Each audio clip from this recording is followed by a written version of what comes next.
if you're like me, you got a lot of great taste, but maybe a small budget. It's DJ LumbaJack here, your boy, and taking you on the funky adventure as I crate dig up and down all the thrift stores, because I'm a cheapskate when it comes to records, but I love the thrill of the hunt.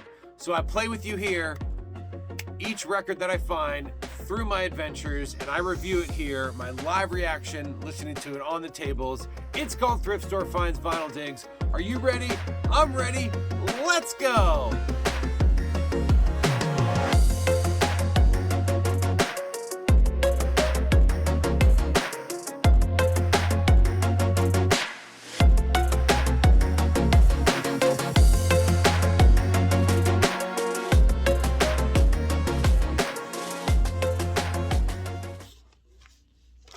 Oh, hey, it's your boy DJ LumbaJack. Welcome back to another great episode of Thrift Store Finds Vinyl Digs, where we take a look at thrift store finds, vinyl digs, vinyl records that I find in the thrift store, and I play them here for you and review them live on the channel. My natural, just instinctive reaction to the album.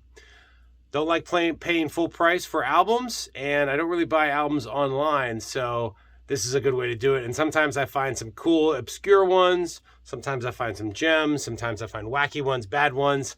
It's a mixed bag. And so that's what this show is all about. It's episode 16 of Vinyl Digs, Thrift Store Finds Vinyl Digs. And we've got a good one. I don't know anything about this album, so it's always fun. So we're going to see. It just looked interesting. The cover looked kind of cool. It definitely has a 70s vibe.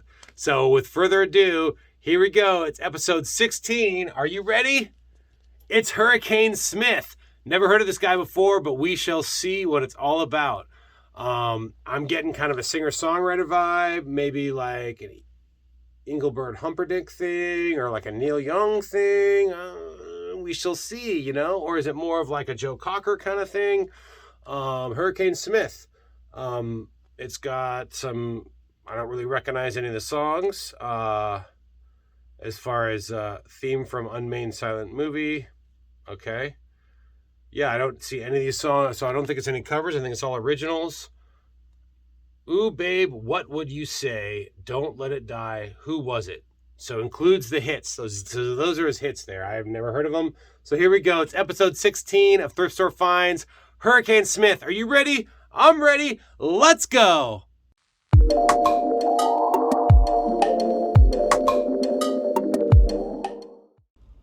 All right, it's episode 16. That's right. It's Hurricane Smith. Never heard of this guy, but he looked like a nice mountain man.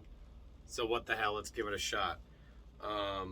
Yeah, I don't know what to expect. I sort of said last week that it's probably like a singer-songwriter kind of thing. I'm thinking Neil Diamond, but it really could be anything. So I'm kind of excited to see what it's going to be. So track 1.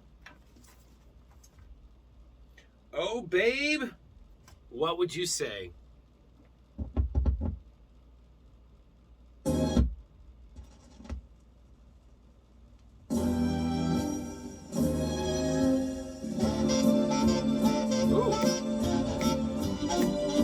Did not expect it to start off as jazzy.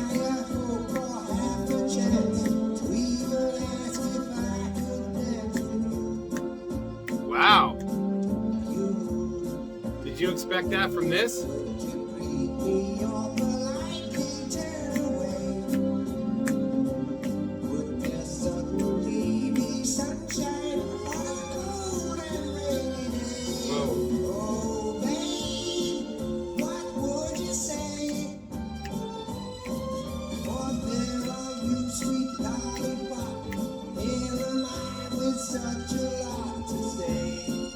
Yeah, okay. Hey. I'll tell you, the record's in good quality. Little sax solo. Pretty cheesy.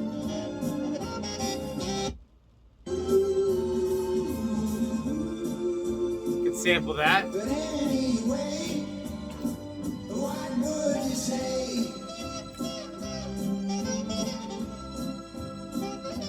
I hear a fade out coming on.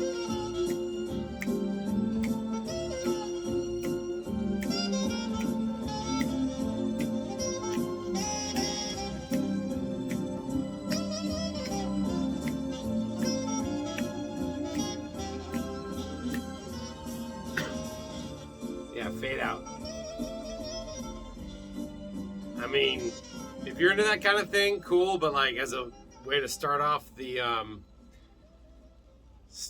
album, I don't know.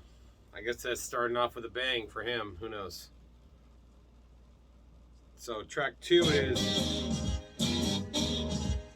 Auntie V's. Auntie V's. We all went down to Auntie V's. Mom and Dad, Jimmy, Lad, and me.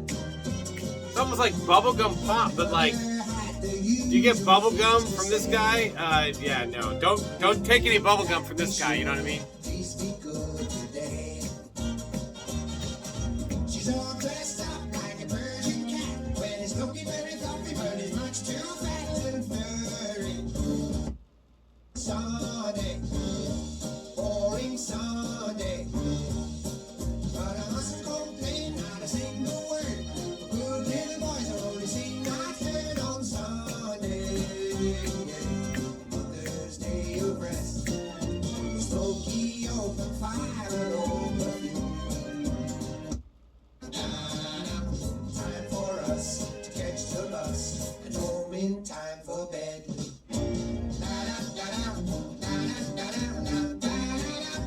It almost sounds like Muppet music, you know?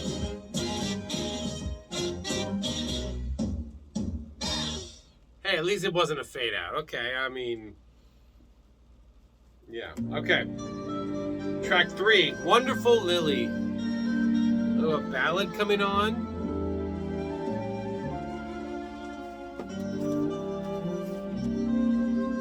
There was a lamppost of pale yellow light. There was a street in the still of the night. There was a girl, what a pleasure to know. The face of an angel a long time ago. All right, I gotta back it up a little bit because I didn't read the back, and I usually do that. I usually read the little bio about the guy. So let me back up. Kind of a cool little ballad. I'm actually kind of digging that song. So let me read this here. When producer-engineer Norman Smith took the identity of singer-songwriter Hurricane Smith, the impact generated, if not a massive quake, an unexpected shock on the British pop charts. And yes, so he was an engineer-producer that became a performer. That to me is why he's not quite on key in my opinion. That record was Don't Let It Die. Everybody said just a fluke that Norman would return to producing where he belonged. 2 hit singles later, Oh Babe, What Would You Say? And Gilbert O'Sullivan's Who Was It? The Hurricane Smith phenomenon goes on and on.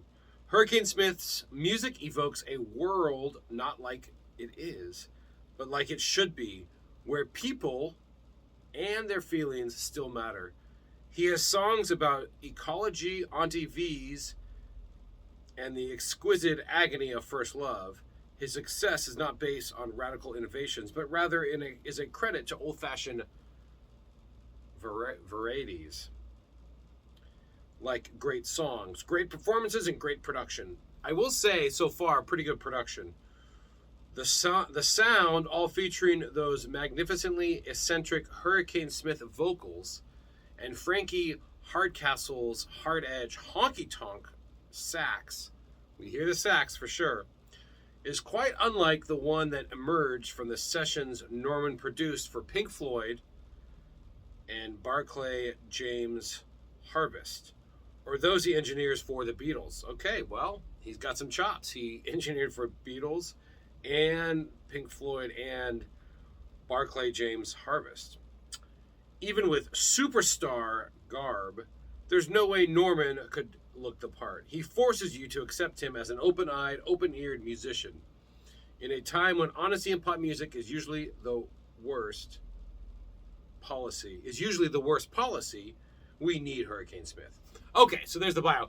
And I do want to recognize that the last few albums, I think the last 3 albums that I did, the last 3 episodes, were of international theme, going from country to country, sampling different things. And we are taking a quite quick departure from that for this one.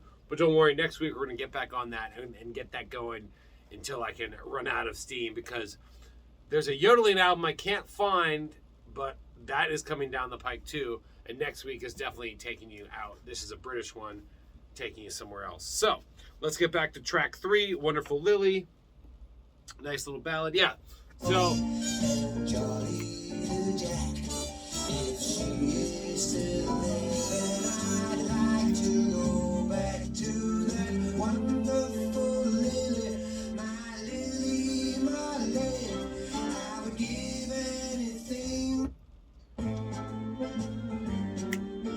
kind of cringy, I gotta say. Wonderful lily, I was later, would you see? Cow. Think it's actually gonna end, not a fade out?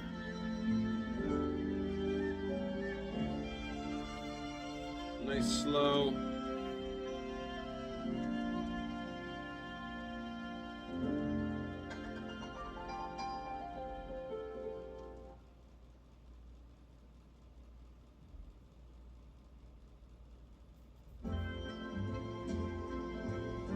Many Happy Returns, track 4. Many Happy Returns.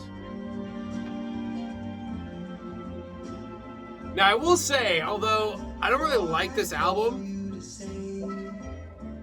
I could sample, this has a high sampleability rate, so that's gonna bump it up higher than I normally would. I think it was just like the style of music, that singer-songwriter thing was just so popular in the 70s. Tom Jones, and it's just kind of like a Tom Jones style. Neil Diamond, you know, and they all kind of had their own take. Billy Joel, right? Not digging it. Not digging it.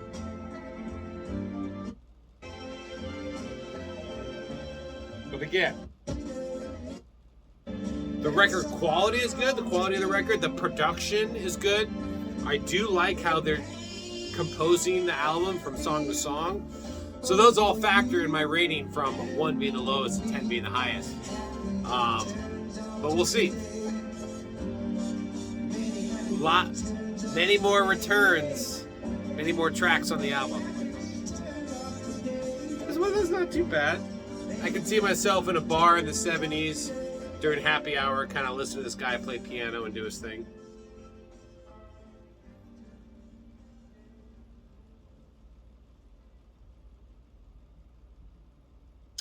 Okay, final track on side A, Getting to Know You. Think we're going to know this song?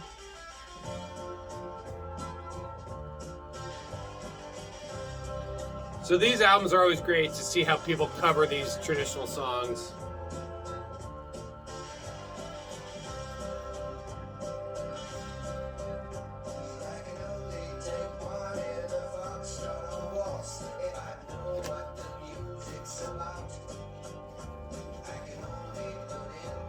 Maybe this isn't Getting to Know You, the one that I know.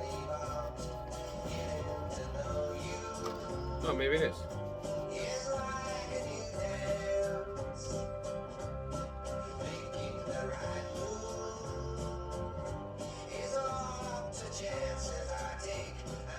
Again, that voice is not doing it for me.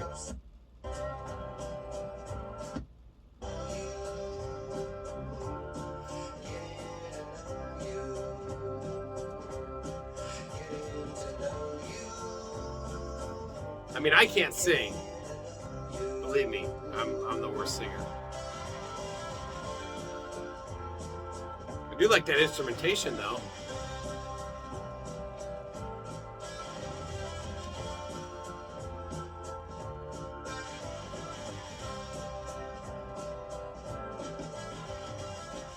Fade out. Okay, so it's kind of a mixed bag. Some fade out, some not. Track 2. Excuse me. Who Was It? Okay, not track 2, side 2. Track 1 is side 2, which I believe is track 6.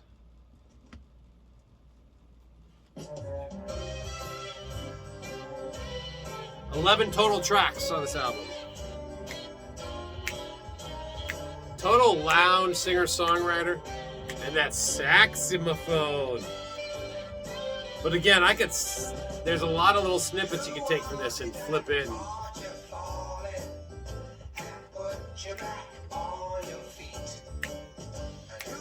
Little harp, is that harpsichord in there?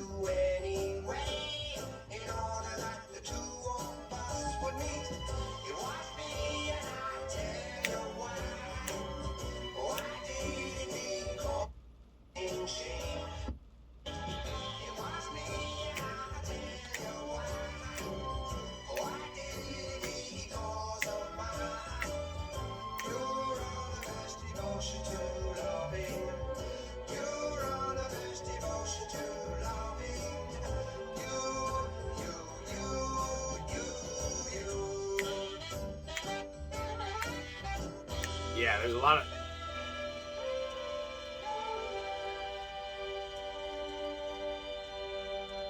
I mean, you could do something with that ending there, that little sax riff. You could definitely sample that and flip that into something. Okay, back in the country.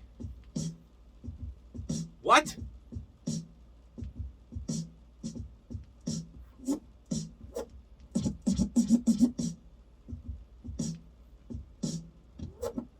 Wait, rewind that track. What?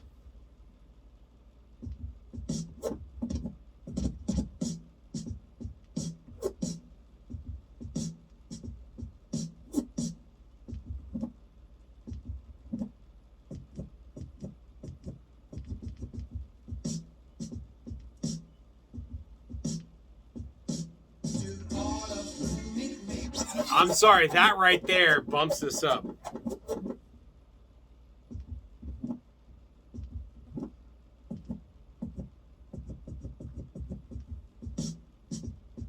Oh, right there. That alone is just... It's probably already sampled from something, you know?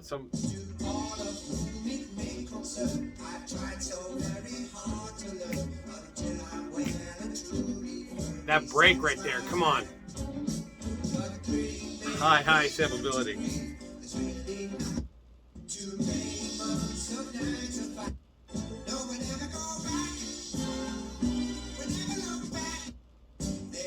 I hate to fast forward, but you know that's... Unless they ended with something like that.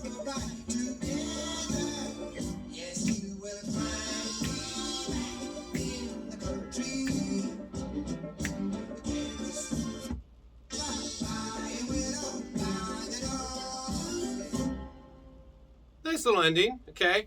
But that break at the beginning, that was just sick. Don't Let It Die.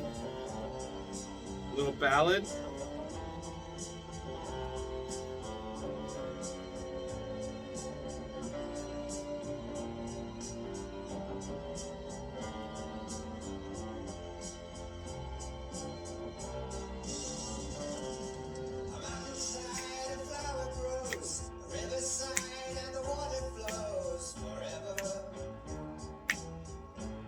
Kind of like this one.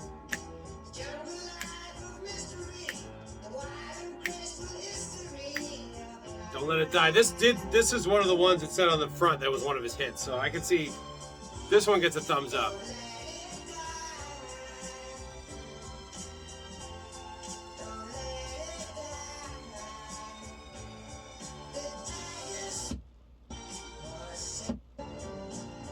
Okay, I'm digging that one. This one bumps it up higher too. I mean, I was gonna give this a low grade, other than the fact of it being composed well and being a good quality and well produced as far as recorded and everything, and still in great condition.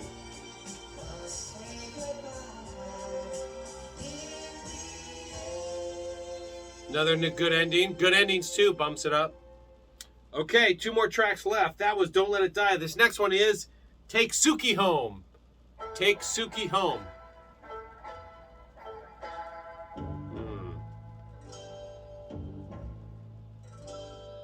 Little cultural appropriation.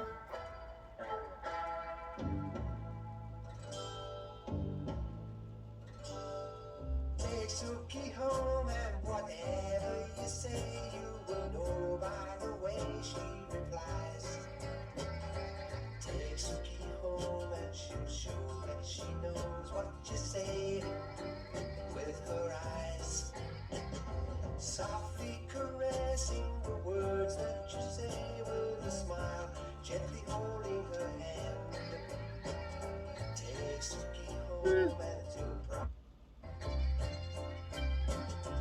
Haven't you heard that the language of love is the same all the whole world around? It's true. Only one word that you say is enough if her name is a beautiful sound. Take Suki home and don't worry yourself that she comes from the land far away. Take Suki home and I'll bet you that she'd understand every word that you say. I mean, I wouldn't say, the beginning is a little like, whatever. They're trying to give you that sort of Asian feel. Not necessarily bad. It's just saying, hey, like, be open to other relationships, and, a Japanese woman could give you lots of love. It's fine. I don't know. I mean, somewhat people might take other issue with that, but it's kind of a cheesy song, but I think the concept is okay. Of course, that's coming from a white guy. I mean, leave a comment down below if you feel differently. I mean, I could have interpreted it differently. Okay, final track of this album. Can I get a drum roll, please? Theme from an unnamed silent movie. Which I feel like we did that on Leon Russell. Didn't Leon Russell have this too?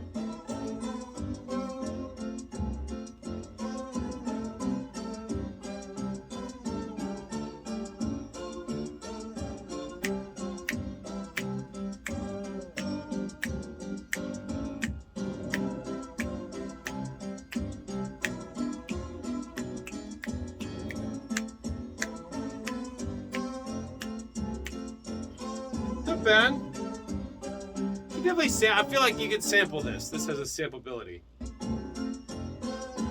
Oh yeah.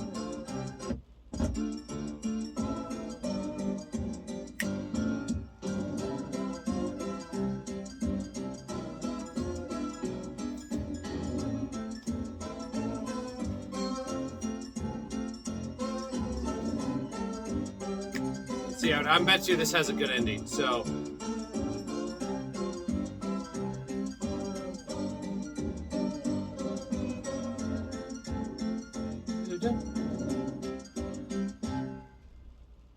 Hey, there you go. And that was Hurricane Smith. Self-titled album. Like I said, I was going to rate it low, like anywhere between a 3 to a 5, just because it's really cheesy. Giving it upwards of a 5 or a 6 because the recording production was good. It was composed well. It seems to be a retro album. I don't think it's a reprint. It's vintage record. And it's in really good quality. But it bumped it up more for me when I heard the samplability of this record is so high. Especially, there's little pockets of the saxophone and little things here and there. And also all the songs ended pretty well. Went from song to song and flowed really well as far as the composition of the album. But this one right here, I'm going to play it for you again. Back in the Country, the beginning. Right here.